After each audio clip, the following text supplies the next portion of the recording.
हरियाणा विधानसभा की 90 सीटों पर चुनाव होने हैं, जिसको लेकर सभी राजनीतिक पार्टियां तैयारियां भी पूरी कर ली हैं। इसी के साथ यूपी की राजनीतिक पार्टियां हरियाणा विधानसभा चुनाव की तैयारियों में जुटी हैं। एक तरफ बीजेपी के पक्ष में हरियाणा विधानसभा चुनाव में जुटे यूपी के सीएम योगी लगातार अपना परचम लहरा रहे हैं, तो वहीं बीएसपी सुप्रीमो मायावती दलित वोटरों को साधने में लगी हुई हैं। बता दें कि बीएसपी नेता आकाश आनंद भी पूरे दमखम के साथ मैदान में उतरे हैं। वहीं इन सभी को मिलाकर रणनीतिकार योगेंद्र यादव ने भी हरियाणा को लेकर भविष्यवाणी की है।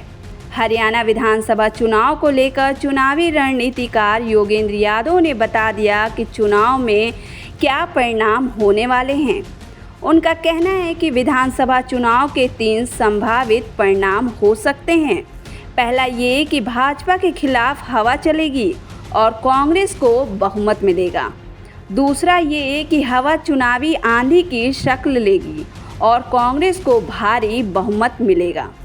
और तीसरा ये कि कांग्रेस के पक्ष में सुनामी आ जाए, भाजपा सहित बाकी दल इन्हीं गिनी सीटों पर ही सिमट जाए।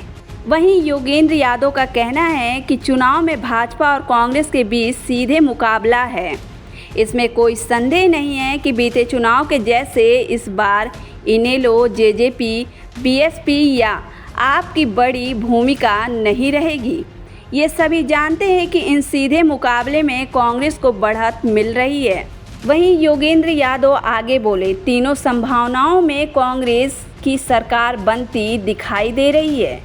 हरियाणा का विधानसभा चुनाव उन चुनाव की श्रेणी में आता है जिनका फैसला चुनाव की घोषणा से पहले हो चुका होता है। वहीं चुनावी रणनीतिकार का कहना है कि किस पार्टी ने अपने मैनिफेस्टो में क्या कहा और चुनाव परिणाम में क्या रणनीति अपनाई, इससे सीटों की संख्या कुछ ऊपर नीचे हो सकती है, लेकिन इससे चुनाव का रिजल्ट पलटने की संभावना बहुत कम दिखती है।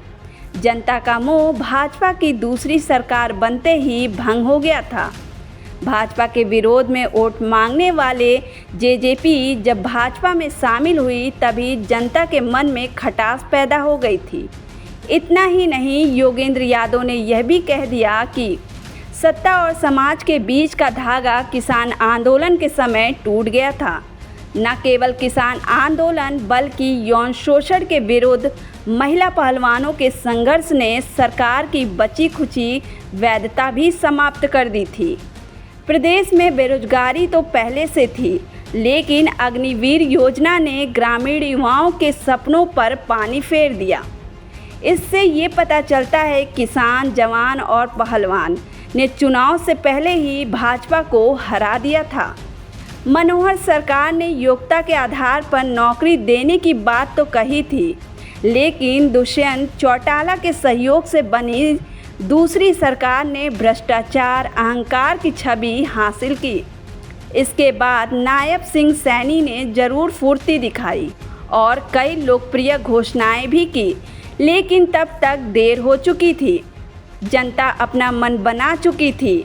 वहीं योगेंद्र यादव आगे बोले, भाजपा ने अपनी कमजोरी देखते हुए टिकट बंटवारे में सख्ती से काम लिया, लेकिन उससे पार्टी में बिखराव बढ़ा।